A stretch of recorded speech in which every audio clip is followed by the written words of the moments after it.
ही था कि जब आप रिसर्च प्रपोजल लिखते हैं तो उस वक्त आपको किन चीज़ों का ख्याल रखना चाहिए so that you can be successful.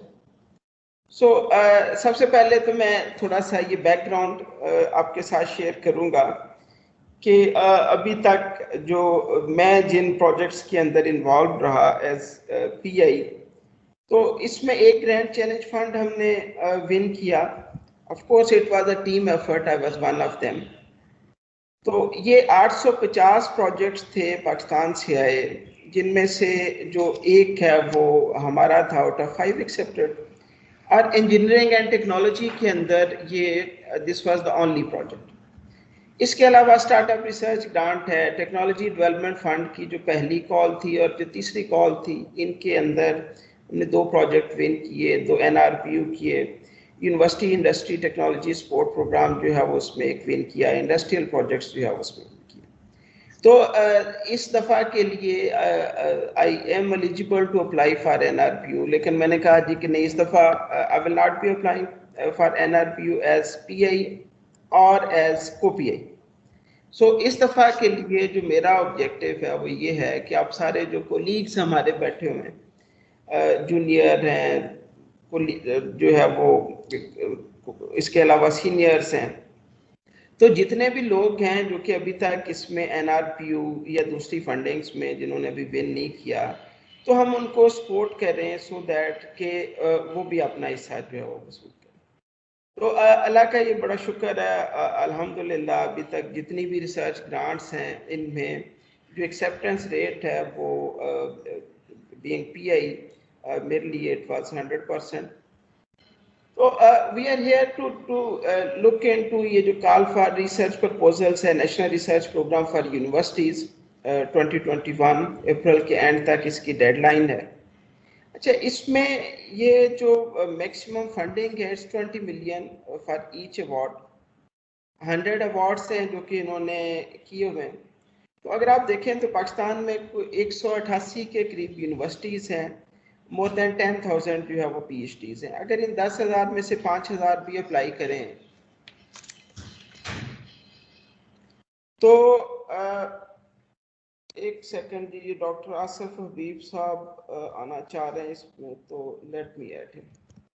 ये डॉक्टर तलहा साहब, अगर आप काइंडली डॉक्टर सर मैं ऑलरेडी इन हूं सर, मैं ऑलरेडी इन हूं। Thank you sir. अच्छा चलें, ये मैसेज आया था, sorry.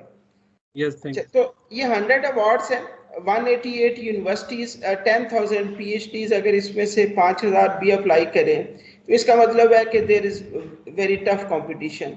This was not the case 2 years back, उसमें ये नंबर ऑफ अवार्ड्स जो थे वो काफ़ी ज़्यादा थे। इसका मतलब है कि आपको जो प्रपोजल लिखना पड़ेगा, it should be very serious और क्वालिटी प्रपोजल। ज़रूरी नहीं है कि आप एक अच्छा प्रपोजल लिखें तो सिर्फ रिसर्च के पॉइंट ऑफ व्यू से तो वो एक्सेप्ट भी हो जाए।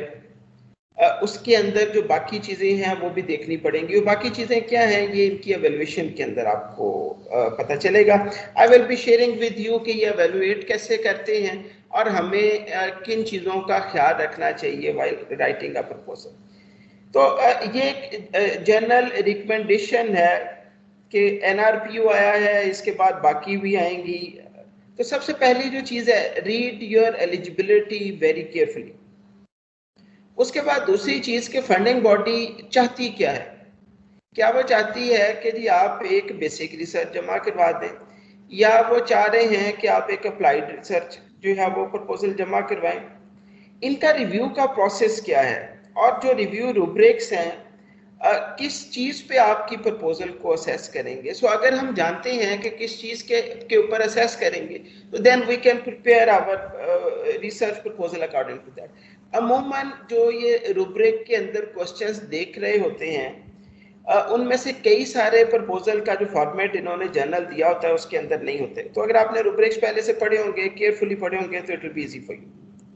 अच्छा, let's start with evaluation protocol. पहले क्या होता था कि हम जमा करवाते थे प्रपोजल, ये तकरीबन 1-1.5 साल पहले की, 2 साल पहले की बात है। उसका एक ये स्क्रूटनी करते थे, एडमिनिस्ट्रेटिव रिव्यू, के बंदे ने सारे डॉक्यूमेंट्स जमा करवाए हैं, ही इज एलिजिबल, ही और शी इज एलिजिबल और नॉट। उसके बाद ये टेक्निकल रिव्यू होता था और देन फाइनली आपको अवार्ड कर दिया जाता था। अब इन्होंने इसके अंदर डिफरेंट स्टेप्स जो है वो ऐड कर दिए। दैट्स वाई कि पिछली दफ़ा हमारे जो कुछ प्रोजेक्ट्स जो कि बहुत अच्छे थे, उनके टेक्निकल रिव्यूज़ बहुत अच्छे थे, उसके बावजूद जो है वो फंडिंग के लिए सिलेक्ट नहीं हो सके। तो एडमिनिस्ट्रेटिव रिव्यू होता है जब हम इसको जमा करवाते हैं, अगर उसमें कोई डॉक्यूमेंट्स मिसिंग हों तो वो उसको निकाल देते हैं। उसके बाद it goes to a panel. उस पैनल में 4 से 8 लोग हैं और ये जो पैनल्स हैं ये डिसिप्लिन वाइज हैं। लाइक इंजीनियरिंग एंड टेक्नोलॉजी का एक जो है वो होगा, उसके बाद ये सोशल साइंसेज का एक आ जाएगा, उसके बाद लाइक फूड सिक्योरिटी और एग्रीकल्चर के ऊपर। तो इस तरह के डिफरेंट पैनल्स हैं, हर पैनल के अंदर 4 से 8 लोग जो है वो वो जितनी प्रपोजल्स होती हैं उनको रिव्यू करते हैं। ये ग्लोबल रिव्यू होता है जिसमें एग्जेक्टिव समरी और मेजर चीजें जो है वो देख ली जाती हैं, इसके ऑब्जेक्टिव्स क्या हैं। और अगर तो आपका जो प्रपोजल है ये एनआरपीयू के लिए स्पेशली अगर ये एड्रेस कर रहा हो एक socio economic development issue of Pakistan, तो तब तो ये इसको शॉर्ट लिस्ट करेंगे, अदरवाइज ये वहां से निकाल देंगे।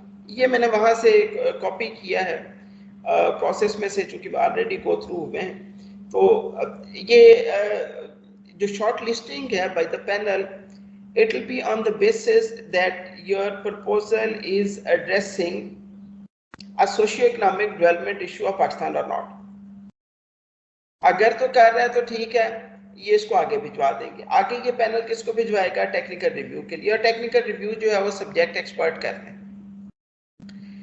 सो बहुत सारी प्रपोजल्स जो हैं वो लाइक हमने कंप्यूटर साइंसेज के ऊपर करवाई हैं, टेक्सटाइल के ऊपर करवाई हैं, वो ये यहाँ से इसको निकाल देते हैं। एंड जरूरी नहीं है कि ये लोग इसके एक्सपर्ट हों, ये जर्नलिस्ट हैं। अच्छा, यहाँ से जब गया तो वो टेक्निकल रिव्यू के लिए गया, ये लोग एक्सपर्ट होंगे, ये अपनी ओपिनियन देते हैं। इनकी ओपिनियन जो है वो it is given on against a rubric, उसके अंदर मुख्तलिफ फैक्टर्स हैं जिस, और ये सबसे ज़्यादा कॉम्प्रीहेंसिव और इफेक्टिव एवेल्युएशन है जो कि अवार्ड के अंदर सबसे इसका सिग्निफिकेंट रोल है। लेकिन सिर्फ इसी का नहीं है, और भी चीज़ें इन्होंने देखी।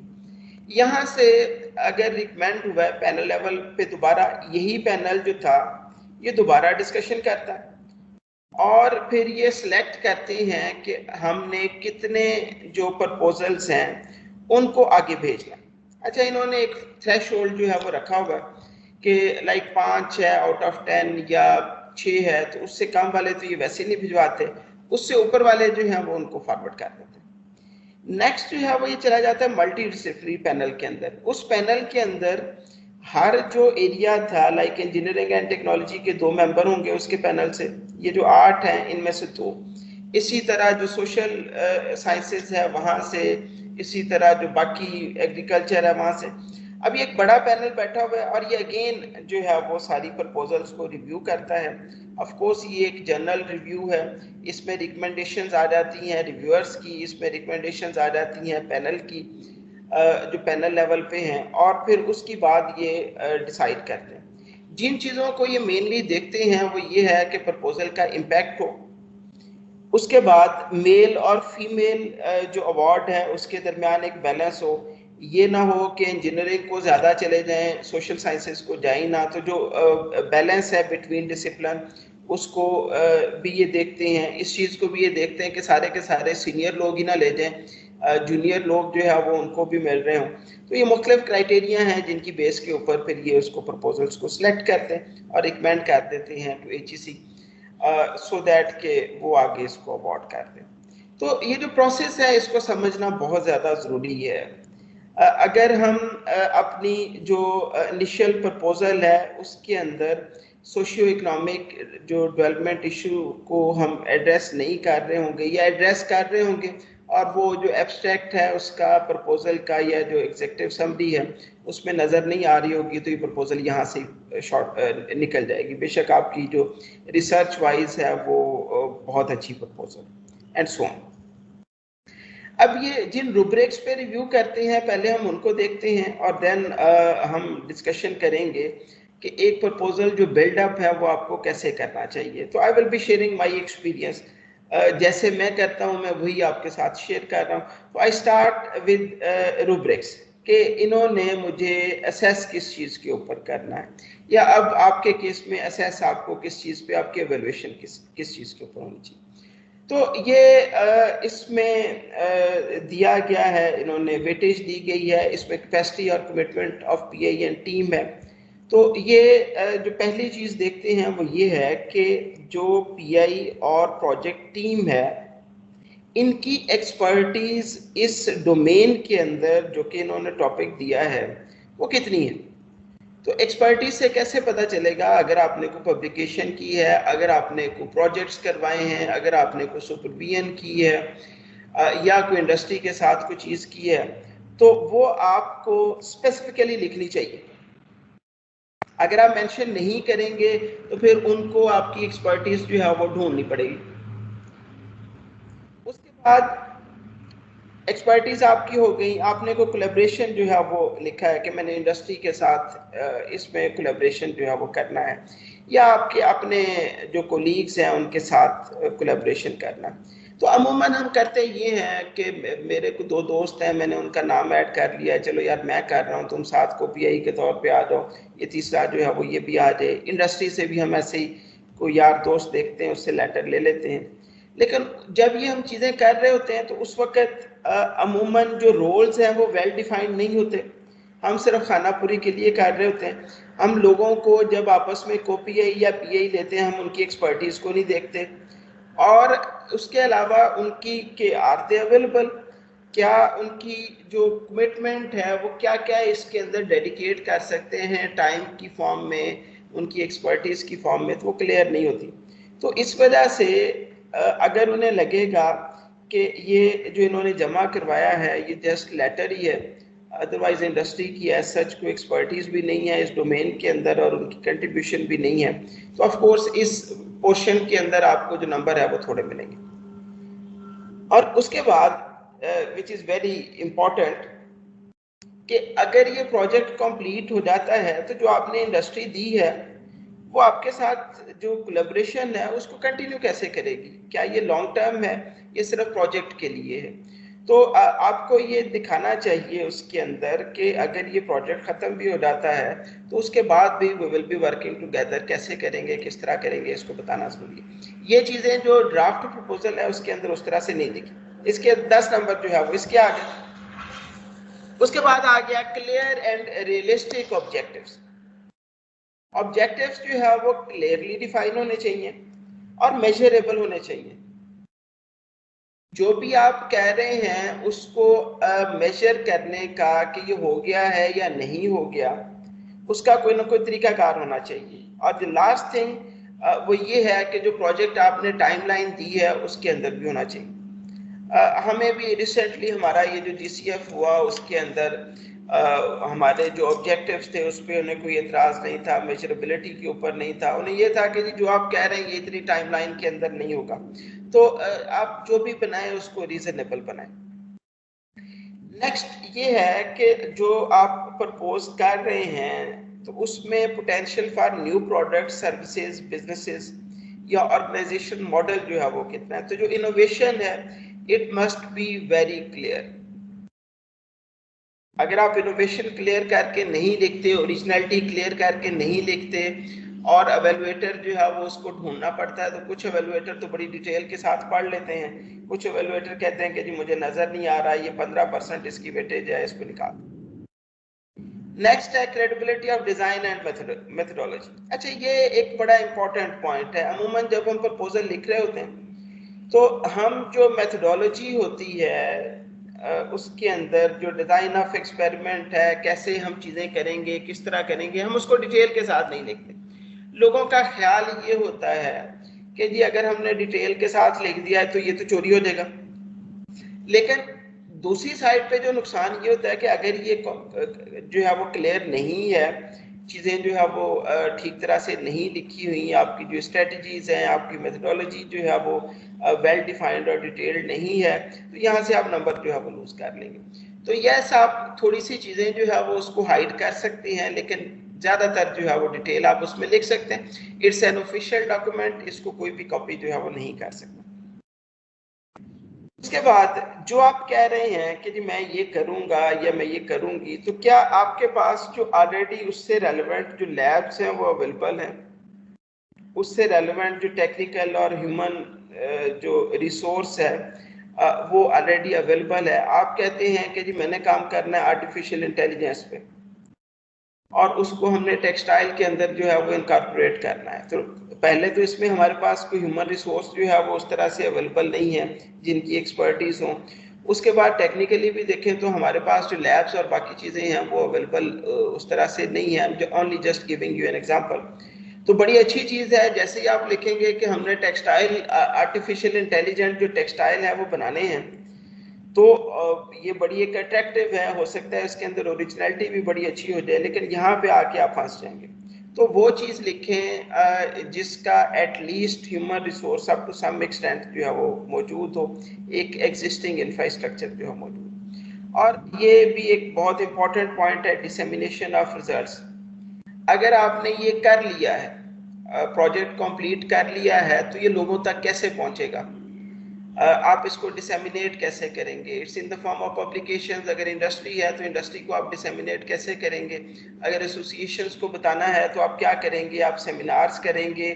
पॉलिसी मेकर्स तक आप कैसे पहुंचाएंगे? आप टीवी इंटरव्यूज देंगे? तो जो भी इसकी आपकी मेथडोलॉजी है, इसको क्लियर कट लिखें, स्वाय बजाय ये कि एक लाइन लिखने की कि we will be disseminating it using publications और न्यूज़पेपर्स। और दूसरा, कोशिश करें कि इसकी एक टाइमलाइन दे दें, हम 2 सेमिनार्स करेंगे, एक सियालकोट के अंदर करेंगे, एक कराची के अंदर करेंगे, एंड ब्ला ब्ला ब्ला, जो भी चीज़ें हैं वो उसको इसमें। उसके बाद है बजट। अच्छा, ये एक बड़ी इंपॉर्टेंट चीज़ है कि जो आपने बजट जब लेना है तो आपने ह्यूमन रिसोर्स लिखना है, मुझे कितना चाहिए, आपने इक्विपमेंट लिखना है। तो अमूमन हम कर ये रहे होते थे, चूंकि हमारे पास पहले लैब्स नहीं थी, HEC भी ऐसा इतनी स्ट्रिक्ट नहीं थी, तो हम कहते थे चलो यार इसके अंदर ये एक इक्विपमेंट लिख लेते हैं, थोड़ा सा इससे रेलेवेंसी क्रिएट करके वो इक्विपमेंट आ जाएगा, चलो यूनिवर्सिटी की एक प्रॉपर्टी बन देगी। अब इस वक्त जो है वो जो मेन इन्होंने फोकस कर दिया, 70% आपके पास जो बजट है, उस ओवरऑल जो बजट है उसका 70% अदर एक्टिविटीज के अंदर है और सिर्फ 30% जो है वो मटेरियल्स और इक्विपमेंट के लिए। तो इसका मतलब है कि आपको बड़ा इक्विपमेंट इसके अंदर नहीं खरीद सकते, और मटेरियल्स जो है वो भी एक लिमिटेड क्वांटिटी के अंदर है। तो जो भी आपने लिखना है उसको क्लियरली लिखें और उसकी डिटेल और जस्टिफिकेशन जो है वो जरूर दें। और जस्टिफिकेशन ये नहीं कि ये प्रोजेक्ट को कंप्लीट करने के लिए चाहिए, हम अमूमन ये लिख देते हैं अच्छा प्रोजेक्ट को कंप्लीट करने के लिए हमें ये PhD स्टूडेंट चाहिए। नहीं, आप उसकी जस्टिफिकेशन लिखेंगे कि उसने काम क्या करना है और कब करना है, ये चीजें लिखनी जो है वो बहुत ज्यादा जरूरी। उसके बाद अगर आप इंडस्ट्री जो है वो उसके साथ काम कर रहे हैं, तो इंडस्ट्री आपको सपोर्ट क्या कर रही है? इन काइंड अगर कर रही है तो कितनी कर रही है, इन कैश अगर कर रही है तो कितनी कर रही है, और जिस भी फॉर्म में कर रही है उसको क्लियरली लिखें। उसके बाद जो लास्ट है इसमें वो इम्पैक्ट से रेलेवेंट है कि जो इम्पैक्ट होगा इस प्रोजेक्ट का, उसका एक तो वो क्या होगा, दूसरा उसको सोसाइटी को बेनिफिट क्या होगा, और नेक्स्ट है कि इस इम्पैक्ट को हम मेजर कैसे करेंगे, ये भी आपने लिखना है। तो you should like spare at least 2 paragraphs on impact कि ये इम्पैक्ट है, इस इम्पैक्ट को हम ऐसे असेस करेंगे, एवेलुएट करेंगे, और इसका ये सोसाइटी को फायदा होगा। ये जो मैंने आपको बताया है ये एवेल्युएशन है बाय द रिव्यूअर्स। उसके बाद जो फाइनल मल्टीडिसिप्लिनरी एवेल्युएशन पैनल है, वो जो जब उसने अवार्ड करना है सारी साइडों से उसके पास आ गए, तो वो ये देखेगा कि क्या ये जो प्रोजेक्ट है ये मेजर प्रायोरिटी एरियाज जो नेशनल रेलेवेंस के हैं उनको एड्रेस कर रहा है। तो आजकल जो मेजर इसमें एरियाज हैं उसमें लाइक हमारी इकोनॉमी है, फूड सिक्योरिटी है, वाटर मैनेजमेंट और सस्टेनेबिलिटी है, सिक्योरिटी है, अर्बन प्लानिंग है। तो ये 5-6 जो है वो इसमें एरियाज हैं, इनके साथ रेलेवेंसी जो है वो होनी चाहिए। उसके बाद कि जो इन्होंने अवार्ड करना है ये मैंने आपको पहले बता दिया। तो ये सारे जो एरियाज हैं उनको ये देंगे, ये नहीं करेंगे कि सिर्फ इंजीनियरिंग को दे दिया। अगर इंजीनियरिंग को इन्होंने 25 दिए हैं तो ये मैनेजमेंट साइंसेज और सोशल साइंसेज को भी 25 देंगे। उसके बाद ये कि जूनियर और सीनियर जो प्रिंसिपल इन्वेस्टिगेटर्स हैं उनके कॉम्बिनेशन को देंगे, ये भी मैंने आपको पहले बता दिया। और जो इन्होंने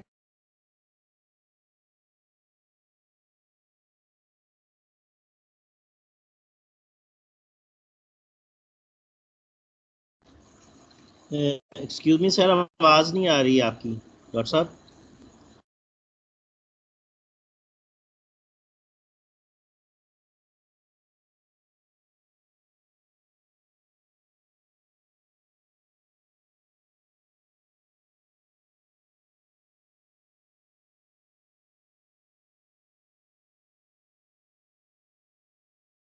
डॉक्टर साहब आवाज को कोई इशू हो गया, जरा चेक कर लें, माइक तो नहीं ऑफ हो गया या कोई और इशू है।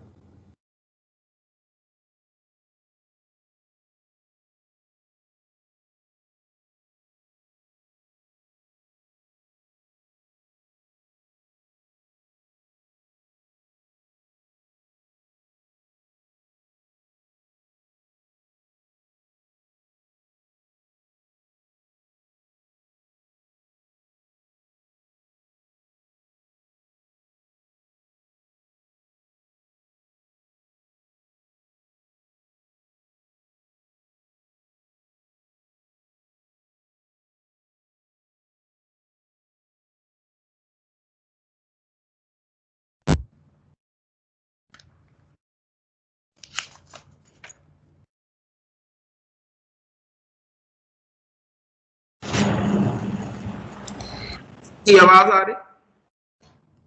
जी सर बिल्कुल आ रही है। आई एम सॉरी, ये मैंने रिक्वेस्ट तो आईटी वालों से 1-2 दफा की है, लेकिन इसमें कुछ ना इशू आ जाता है दरमियान में।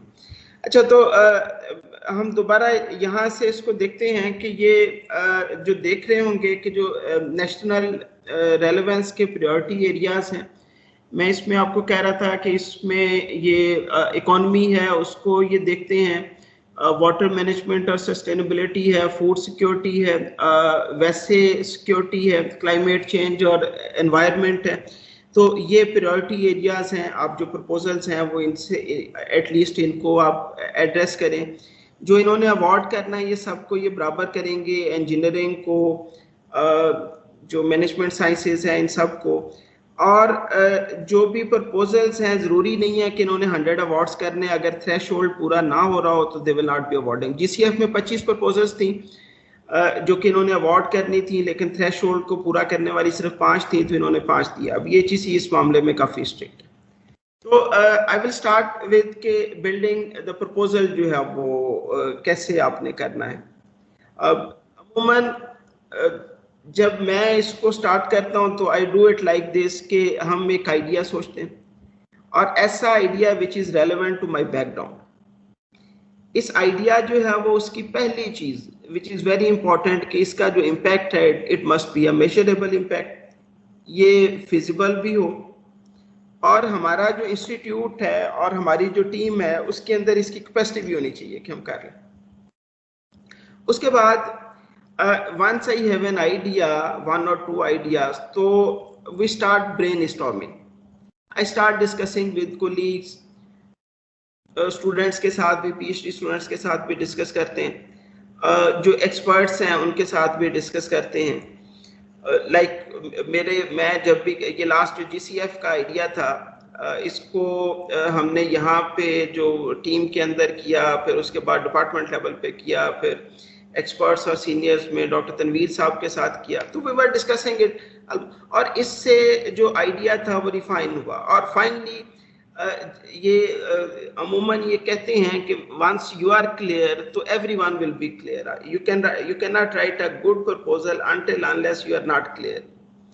तो उसके लिए फिर ये होता है कि आप एक बिल्कुल लेमैन के साथ डिस्कस करें। You can discuss with your mother, grand mother, with your spouse कि ये मेरा एक जेनेरिक सा आइडिया है, तो आपके ख्याल में ये आपको क्या समझ है। और इफ यू आर क्लियर और लोगों को समझ आ रही है तो देन यू कैन प्रोसीड। जब आपका माइंड क्लियर हो गया तो right a concept paper, 1 page concept paper लिखें। इससे ज़्यादा आपको करने की ज़रूरत नहीं है। उसमें एक आध पैराग्राफ जो है वो इंट्रोडक्शन पे लिखें और इम्पोर्टेंस पे लिखें।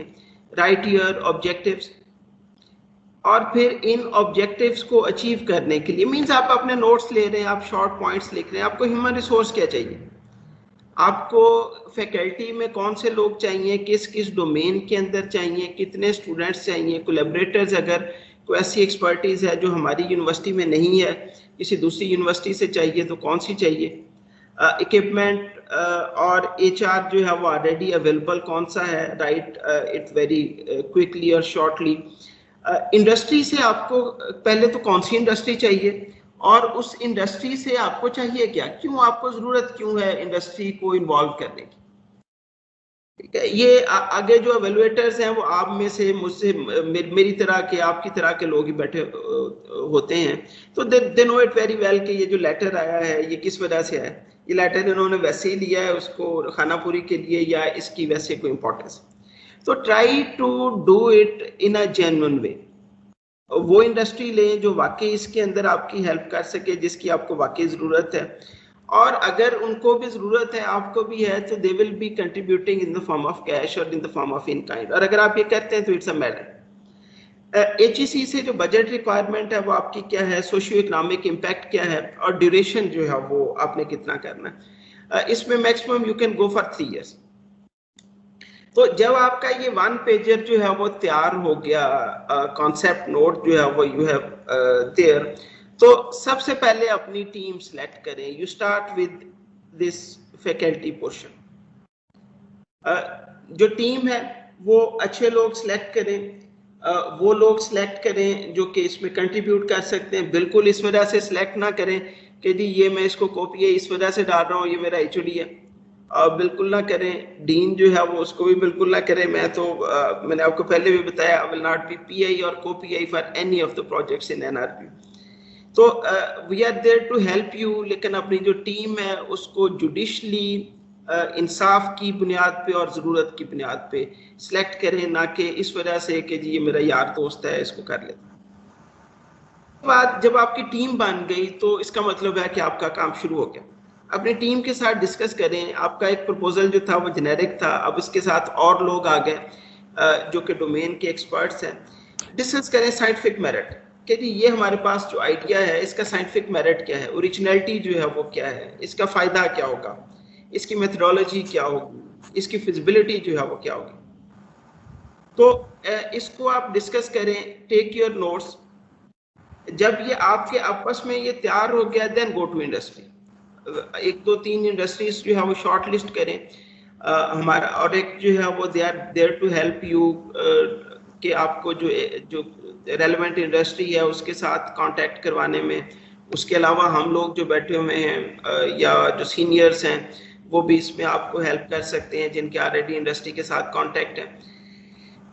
अगर if you are working with an industry since 2 or 3 years, तो ये एक बहुत अच्छी बात होगी कि जी देखें ये जो हम आपको प्रपोज कर रहे हैं इट्स नॉट समथिंग न्यू, हमारी एक हिस्ट्री है ऑफ कोलैबोरेशन और we are working together since 2 or 3 years।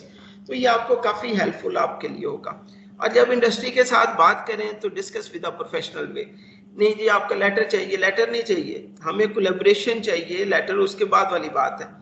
और अगर हम कोलैबोरेशन इंडस्ट्री के साथ करते हैं तो हमें उनसे क्या चाहिए और उन्हें हमसे क्या चाहिए, इस चीज को राइट अप करना, रोल्स डिफाइन करना, कंट्रीब्यूशंस डिफाइन करना, इट्स वेरी इंपॉर्टेंट।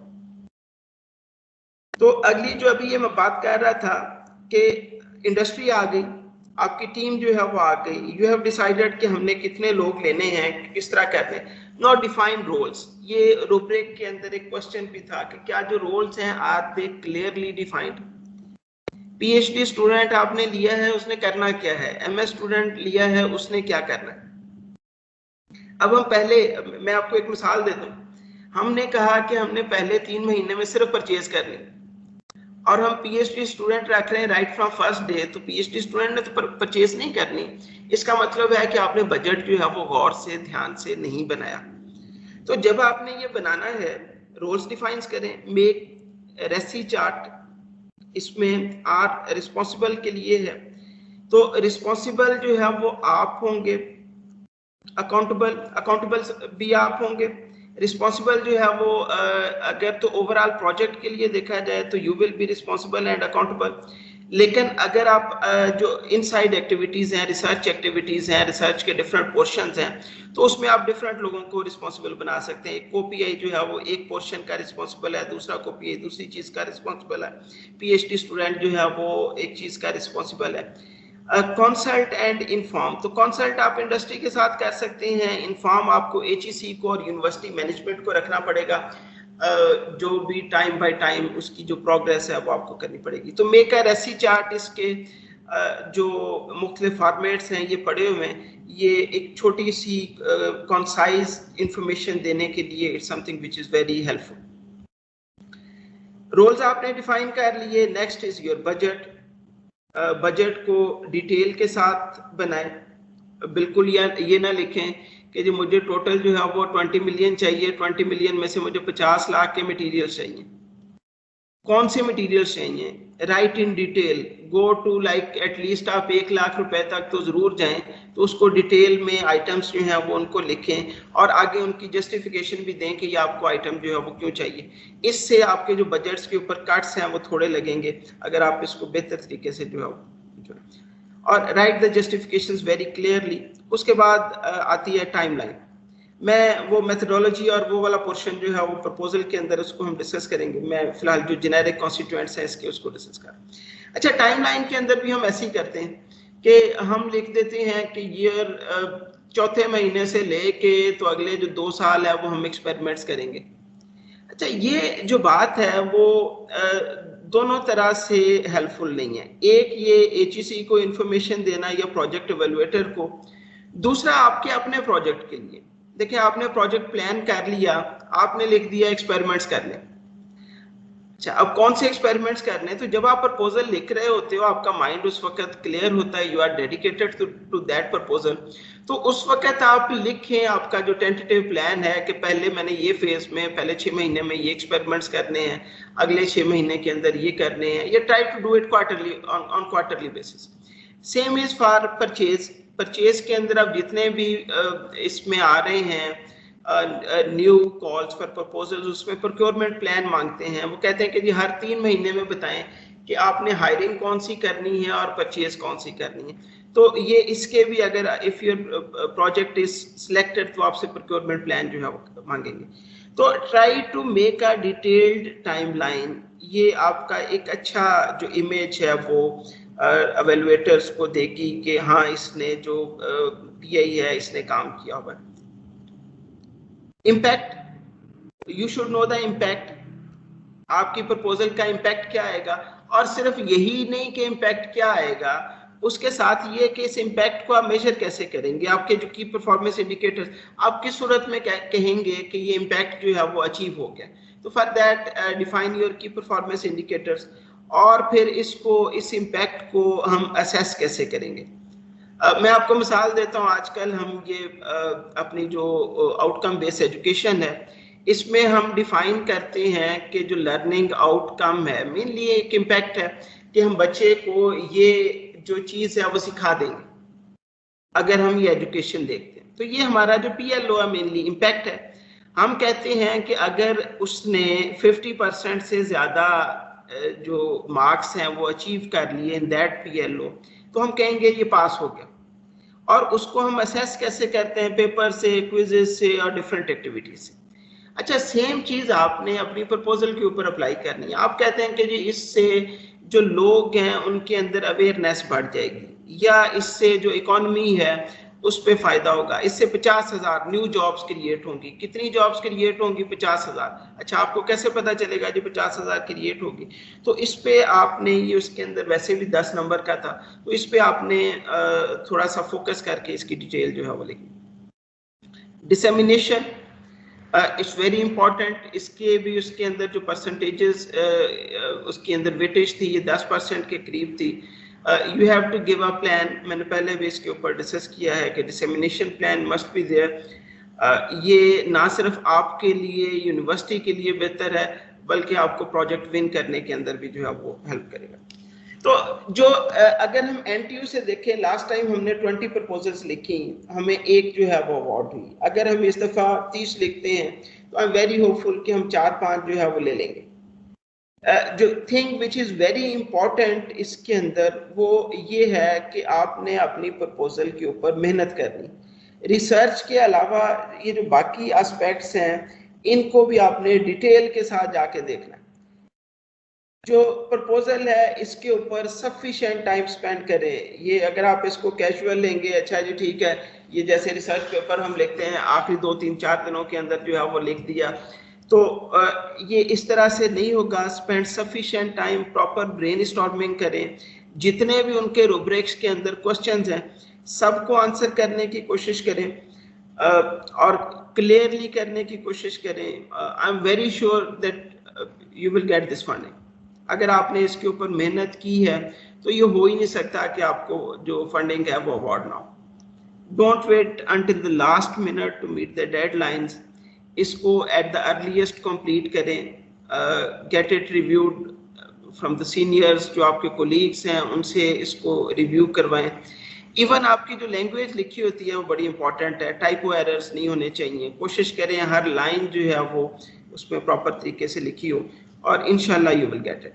मैं ये फुल प्रपोजल आपके साथ शेयर करता हूँ, उसको हम एक दफ़ा रिव्यू करते हैं और देन फिर हम क्वेश्चंस जो है वो बोलेंगे।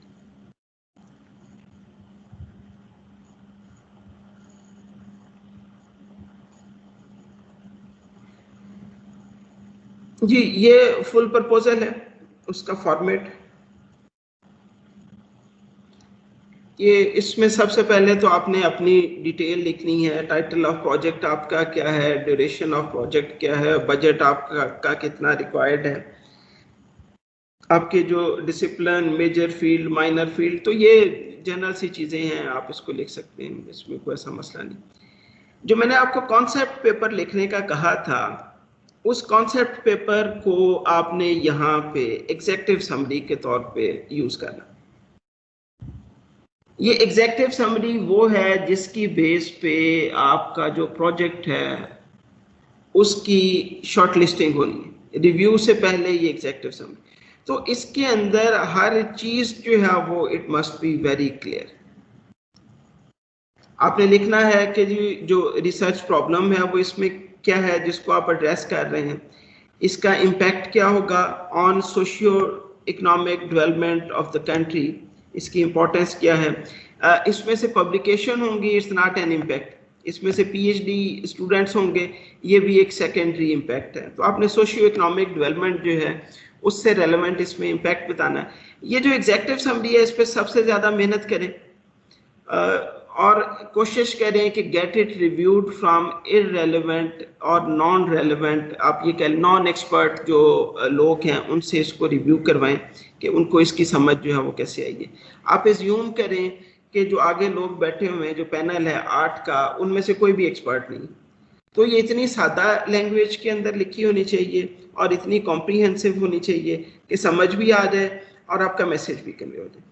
तो this is the most important part in my view in this proposal. उसके बाद फिर आप ये लिखेंगे कि जो प्रपोज्ड, अब आप डिटेल के अंदर जा रहे हैं कि आपने किस चीज़ को इसमें एड्रेस किया, इकोनॉमी को किया और इसका जो इम्पैक्ट है वो क्या होगा। तो हमने जो किया था अपने GCF प्रपोजल के अंदर, हमने इसमें पूरी डिटेल दी। हमारा इकोनॉमी से रेलेवेंट था, तो हमने कहा कि इकोनॉमी के अंदर इस वक्त जो है वो मसला क्या है, एक्सपोर्ट्स के अंदर प्रॉब्लम जो है वो इस वक्त हम क्या फेस कर रहे हैं, उसकी रीजंस जो है वो क्या हैं, और अगर ये हम बढ़ा दें, एक्सपोर्ट्स पे काम करें तो उसका फायदा क्या होगा। Then we linked it with 3 things. एक तो हमने उसको लिंक किया यूनिवर्सिटी के मिशन के साथ कि भाई जो मैं कह रहा हूँ ये को मेरी इंडिविजुअल बात नहीं है, ये मेरी यूनिवर्सिटी जो है ये उसकी भी पॉलिसी यही है कि हमने काम करना है पाकिस्तान की एक्सपोर्ट्स को, पाकिस्तान की सोशियो इकोनॉमिक डेवलपमेंट के लिए। हमारे तो उसके अंदर मिशन और विजन के अंदर जो है वो लिखा हुआ है। उसके बाद हमने इसको लिंक किया जो पाकिस्तान का जो था ये 2025 जो विजन था उसके साथ। उसके बाद सोशियो इकोनॉमिक जो इसके थे हमारे जो सस्टेनेबल डेवलपमेंट गोल्स हैं उनके साथ फिर इसको लिंक किया कि हमारी जो प्रपोजल है वो किस डेवलपमेंट गोल जो है वो उसको एड्रेस कर रही है।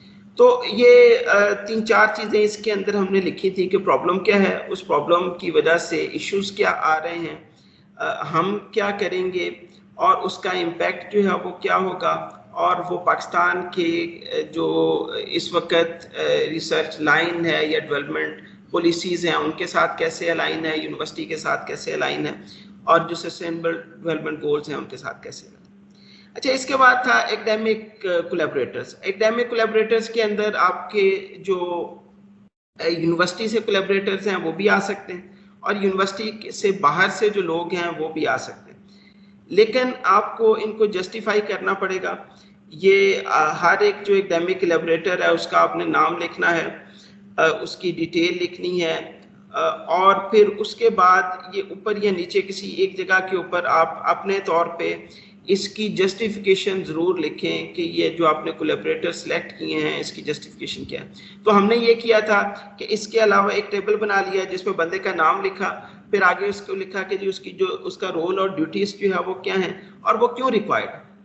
लाइक अगर एनटीयू के अंदर कंप्यूटर साइंसेज का डिपार्टमेंट है और हमने एग्रीकल्चर से जाके कंप्यूटर साइंसेज के बंदे को जो है वो कोलैबोरेटर बनाया है, तो जो एवेलुएटर है वो पहला ये सोचेगा कि पता नहीं यार इनका कोई यार दोस्त है जिसको इन्होंने बस ऑब्लाइज करने के लिए इसमें ऐड कर दिया, तो do it with the justifications.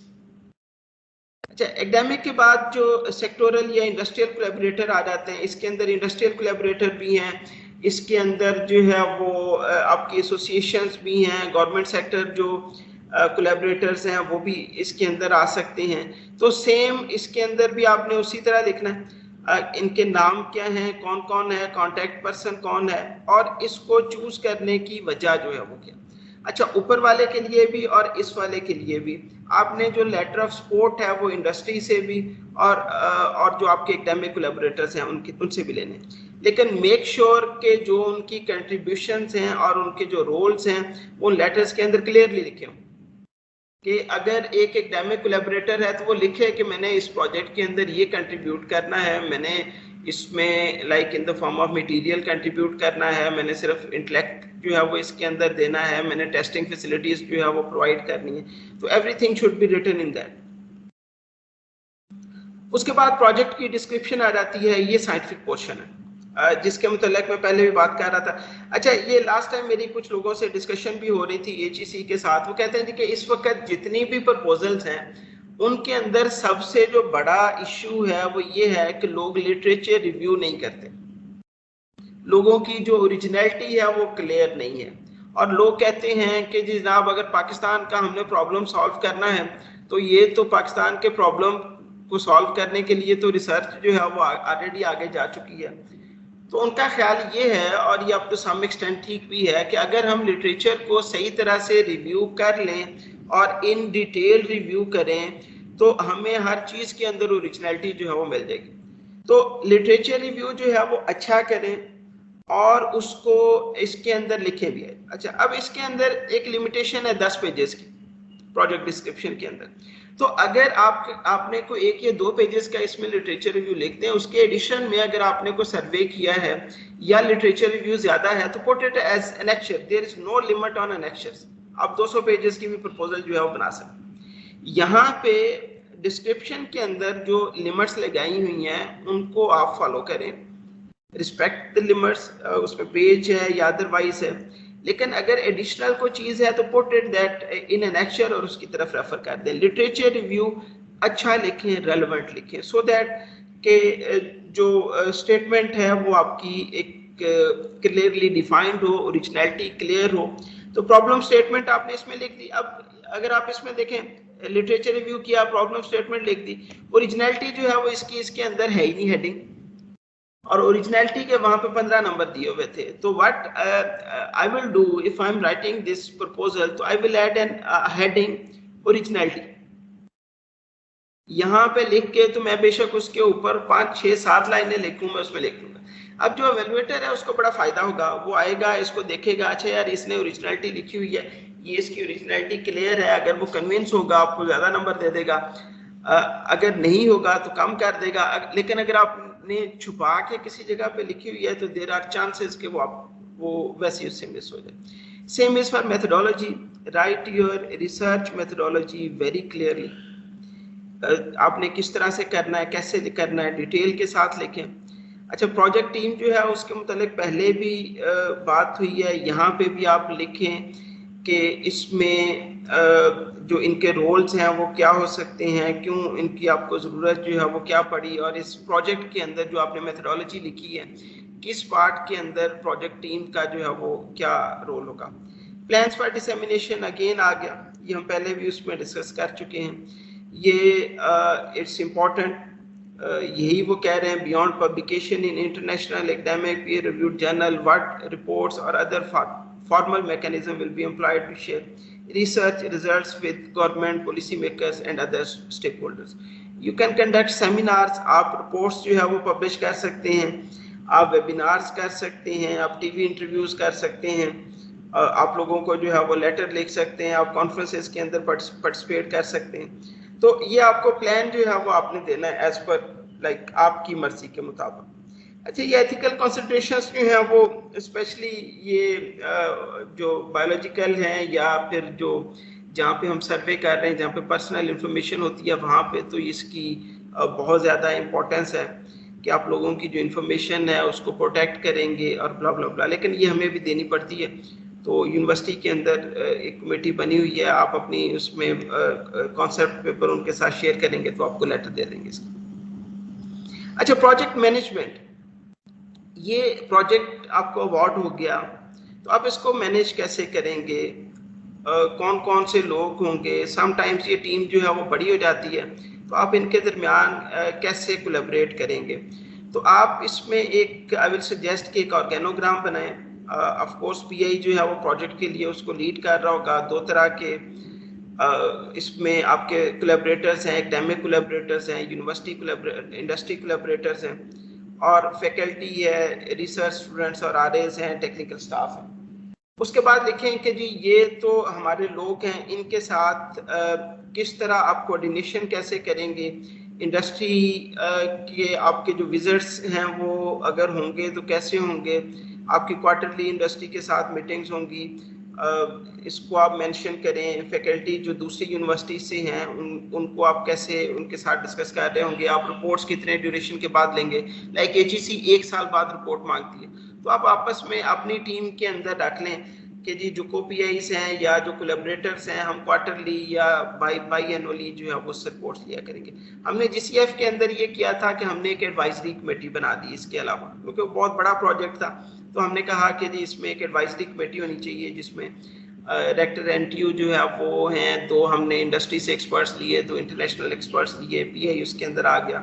हमने कहा जी कि ये एटलीस्ट एनुअली इसको रिव्यू किया करेंगे और उसके बाद अदरवाइज टाइम बाय टाइम इसमें मिल सकते हैं और इसको देख सकते हैं। तो ये आपका अपना प्रोजेक्ट है, you will have to think about it कि आप इसको कैसे जो है वो एग्जीक्यूट करेंगे, आपकी प्रोजेक्ट मैनेजमेंट जो है वो कैसे होगी, और जो यूनिवर्सिटी के जो वाइस चांसलर या डायरेक्टर हैं उनको आप कैसे एंगेज करेंगे। तो आप 2-3 लाइनें इसके मुतालिक लिखें कि जो आप जो डायरेक्टर हैं उनकी एक तो उनका लेटर ऑफ सपोर्ट आपके पास होगा, उसके अलावा यू कैन मेंशन कि जी 6 मंथली या इवन एनुअली हम जो मीटिंग है वो उनके साथ किया करेंगे, डीन डायरेक्टर उनके साथ, सो दैट के हम जो इसके ऊपर उनकी एडवाइस जो है वो ले सकें, और अगर उसमें कोई प्रॉब्लम्स आ रहे हैं डिफरेंट चीज़ों के अंदर, परचेज के अंदर और अदरवाइज, तो उसको हम डिस्कस कर सकें। इम्प्लीमेंटेशन टाइमलाइन, एक तो जेनेरिक टाइमलाइन आपने लिखनी है, you can use Gantt chart. ये हमने अपने प्रोजेक्ट से मैंने पहला पोर्शन जो है वो उठाया है, अदरवाइज ये कोई तकरीबन 2 पेजेस की टाइमलाइन है। हमने बड़ी डिटेल के साथ इसको लिखा है। एक तो ये लिख दिया कि जो जेनेरिक टाइमलाइन है वो ये होगी, हम एनुअल वर्कशॉप्स करेंगे, हायरिंग ऑफ स्टाफ करेंगे, लिटरेचर रिव्यू करेंगे, परचेज ऑफ मटीरियल्स। अब ये purchase of material you see के बड़ा जेनेरिक है, लेकिन हमने इसको बड़ी डिटेल के साथ जो है वो दिया है कि पहले साल में कौन से केमिकल्स चाहिए, दूसरे साल में कौन से चाहिए, कब हम इसको परचेज करेंगे एंड सो ऑन। उसके बाद ये यही जो चीज़ आपने यहाँ पे लिखी हुई है, यहाँ पे आपने इसको लाइक जरा ब्रॉडली लिखा है, यहाँ पे आप डिटेल के अंदर लिखेंगे नीचे ईयर 1 के अंदर, बल्कि बेहतर ये है आप इसको 6 मंथली कर लें, ये ज्यादा बेहतर होगा। ईयर 1 में जो पहले 6 महीने हैं उसमें आपके टास्क क्या होंगे और डिलीवरेबल्स जो हैं वो क्या होंगे। अच्छा, डिलीवरेबल जो है वो ऐसी चीज है जिसको के मेजर किया जा सके। आप कहेंगे कि जी मैं लिटरेचर रिव्यू की रिपोर्ट दे दूंगा, तो वो रिपोर्ट के ऊपर ये नहीं मानेंगे, और रिपोर्ट तो आपने देनी है। तो आपको ये लिखना पड़ेगा कि जी आपकी जो रिसर्च प्रपोजल है, अगर उसमें आपको फिजिकल प्रोडक्ट बना रहे हैं तो आप इनिशियल प्रोटोटाइप दे देंगे, आप उसका जो प्रोडक्ट डिजाइन कर लेंगे तो डिजाइन विल बी अवेलेबल, ये डिलीवरेबल है। प्रोटोटाइप इज अवेलेबल, ये जो है वो डिलीवरेबल है। आप कंप्यूटर के अंदर कर रहे हैं तो आप अगर एप्लीकेशन बना रहे हैं, आप कहें जी कि 6 महीने के अंदर हम जो एप्लीकेशन बनाने का सारा जो लेआउट है उसको हम डिसाइड कर लेंगे, 1 साल बाद जो एप्लीकेशन का पहला प्रोटोटाइप है वो it will be there and so on. तो वो चीज़ है जो कि सामने नजर आ रही हो और जिसको देख के वो कहें कि जी वाकई होगी। अगर आप ये कहेंगे जी कि हमने जनाब 2 साल के अंदर, और हमारे जो पिछला प्रोजेक्ट है उसमें काफ़ी सारी इसके ऊपर डिबेट चलती रही कि जी 6 महीने के बाद हम लिटरेचर रिव्यू कर देंगे, 6 महीने में हम परचेज कंप्लीट कर लेंगे। तो परचेज करना इट्स नॉट ए डिलीवरेबल, आपको डिलीवरेबल जो है वो देने पड़ेंगे, टास्क आपको मेजर लिखने पड़ेंगे। लिखें, अगर आपने एक्सपेरिमेंट्स करने हैं, कौन कौन से एक्सपेरिमेंट्स करने हैं, आपने डेवलपमेंट करनी है, कौन कौन सी करनी। और believe you me it's very helpful. ये लिखते हुए बड़ी तकलीफ हो रही होती है क्योंकि ये टाइम इसके ऊपर लग रहा होता है, डिटेल के अंदर जाना पड़ रहा होता है, लेकिन believe you me it's very helpful. अगर ये लिखा हुआ है तो बाद में जस्ट इसके मुताबिक आप फॉलो अप करते जाएं, हमने ये टास्क लिखे थे, क्या ये इसी तरह से चीजें हो रही हैं, नहीं, अगर तो हो रही हैं तो इट्स वेरी गुड, अगर नहीं हो रही तो then you can take it up. और अगर आपने टास्क लिखे हैं यहाँ पे तो आप इसके साथ ये भी मेंशन कर सकते हैं कि ये जो टास्क है वो पीएचडी स्टूडेंट करेगा, ये टास्क पीआई करेगा, ये टास्क को पीआई करेगा। अगर एक ही टास्क है और 3 बंदे आपने उस काम को करने के लिए किए हुए हैं तो then they will be negotiating with you कि जी आपने टास्क 1 लिखा हुआ है, बंदे 3 है, बताएं किसने करना है, या आप पीआई को इसमें से हटा दें, उसको पैसे ना दें 6 महीनों के, या पीएचडी स्टूडेंट जो है वो हटा दें। तो ये आपको टास्क और डिलीवरेबल्स जो है वो डिटेल के साथ लिखने पड़ेंगे। टास्क वो चीजें हैं जो आप करेंगे और डिलीवरेबल्स जो आपके आउटपुट होंगे। फिजिकल रिसोर्सेज और फैसिलिटीज जो ऑलरेडी इंस्टीट्यूट के अंदर मौजूद हैं, इससे रेलेवेंट सारी लिखने की जरूरत नहीं है, जो आपके प्रोजेक्ट से रेलेवेंट हैं उनको लिखें। उसके बाद है प्रोजेक्ट वीकनेसेस एट लॉन्च। तो ये मैंने अपने प्रोजेक्ट से जो है वो इसको लिख लिया है। हमने कहा था कि हम textile, knowledge based textile industry बनाना चाह रहे हैं। तो जब हम प्रोजेक्ट को लॉन्च करने जा रहे हैं तो एक प्रॉब्लम जो है वो ये है कि जो ये नॉलेज बेस्ड टेक्सटाइल्स हैं इनके मुतल्लिक अवेयरनेस नहीं है। तो ये एक वीकनेस है, अगर अवेयरनेस होती तो शायद इस प्रोजेक्ट को एग्जीक्यूट करना बहुत अच्छा होता, ईजी होता। तो हमने कहा कि ये गैप है, इसको एड्रेस करने की जो स्ट्रेटजी है वो ये होगी। फिर हमने कहा कि जी हमने इंडस्ट्री एंगेज की है, इसमें टेक्सटाइल एसोसिएशंस हैं, हम उनके साथ सेमिनार्स करेंगे, ये करेंगे, इसको मिटिगेट करने के लिए हम ये करेंगे। फिर हमने कहा कि जी ये चूँकि बड़ा प्रोजेक्ट है, ये वीकनेस है, ये स्ट्रेंथ भी है, ये वीकनेस भी है। तो अगर इसको एज अ वीकनेस लें कि बड़ा प्रोजेक्ट है, आप इतना बड़े प्रोजेक्ट में डाइवर्स टीम है, उसको कैसे मैनेज करेंगे। तो हमने कहा जी कि एक तो हमारा ऑलरेडी एक्सपीरियंस है, दूसरा हम जो प्रोजेक्ट मैनेजमेंट सॉफ्टवेयर यूज़ करेंगे इसको करने की। फिर हमने कहा कि पाकिस्तान के अंदर रिसर्च होती है, वो अप स्केल नहीं होती, तो फिर उसकी भी हमने स्ट्रेटजी लिखी। तो आप लिखें। फिर हमने कहा कि जी हमने इस प्रोजेक्ट का एक पोर्शन बलोचिस्तान में करना है, बलोचिस्तान के अंदर सिक्योरिटी सिचुएशन जो है वो अमूमन ख़राब हो जाती है, तो फिर हम क्या करेंगे, इसी तरह जो कोविड है वो भी आ जाता है, तो हमने उसका भी लिखा कि अगर ये इशू होगा तो हम इस तरह से करेंगे, रिलेटिवली सिक्योर्ड एरियाज में करेंगे। तो ये एक इम्पॉर्टेंट चीज़ है जो कि एक एट अ ग्लांस जो एवेल्युएटर है उसको एक आइडिया देती है कि यार ये जो पीआई है इसकी जो सोच है वो बिगर है, he is looking at almost all the aspects of the project, और ही नोज कि मेरी ये वीकनेसेस हैं, ये मेरी स्ट्रेंथ्स हैं, तो उसको पता है। उसके बाद है रिस्क मैनेजमेंट। अच्छा, ये रिस्क मिटिगेशन जो स्ट्रेटजीज या प्लान है, इसका भी आपको इस तरह के टेबल्स ये बहुत सारे मिल जाएंगे। अगर आप गूगल को देखें रिस्क मैनेजमेंट या रिस्क मिटिगेशन प्लान, तो इसमें आपने लिखना होता है कि कैटेगरी आपकी क्या है। कैटेगरी में पर्सनल आ जाता है, एक्सपेरिमेंटेशन से रेलेवेंट जो है वो आ जाता है, और परचेज और इससे रेलेवेंट आ जाता है, एनवायरमेंटल जो है वो कैटेगरी हो सकती है। रिस्क क्या है, उसका पोटेंशियल इम्पैक्ट जो है वो क्या होगा। उसके बाद ये है कि इसकी अक्रेंस की जो प्रोबेबिलिटी है वो क्या होगी, और अगर ये हो जाए तो आप करेंगे क्या। तो अमूमन ये प्रोजेक्ट्स के अंदर जो प्रोजेक्ट मैनेजमेंट है इसके अंदर ये मैंडेटरी है कि आप एक मिटिगेशन प्लान बनाएं। आप ये लिखें कि रिस्क क्या है और अगर ये आ जाए तो फिर इसके अगेंस्ट मैंने करना है। मतलब पर्सनल के अंदर ये है कि रिसर्च स्टूडेंट जो है वो छोड़ जाते हैं, ये बड़ी नॉर्मल सी चीज़ है, ये मीडियम इसकी अक्रेंस है और इसका इम्पैक्ट भी कोई बहुत ज़्यादा हाई नहीं होगा। अच्छा, अगर कोपीआई जो है वो छोड़ जाता है तो इसका पोटेंशियल इम्पैक्ट जो है वो हाई होगा। अक्रेंस की जो पॉसिबिलिटी है वो इट्स वेरी लो। क्यों? क्योंकि कोपीआई जो आप ले रहे हैं ये लोग सारे के सारे तकरीबन परमानेंट स्टाफ है। उसी तरह अगर जो पीआई है वो छोड़ जाए तो इसका जो इम्पैक्ट है वो बहुत ज़्यादा होगा इसके ऊपर, प्रोजेक्ट के ऊपर। अक्रेंस की जो है वो थोड़ी है इसमें प्रोबेबिलिटी।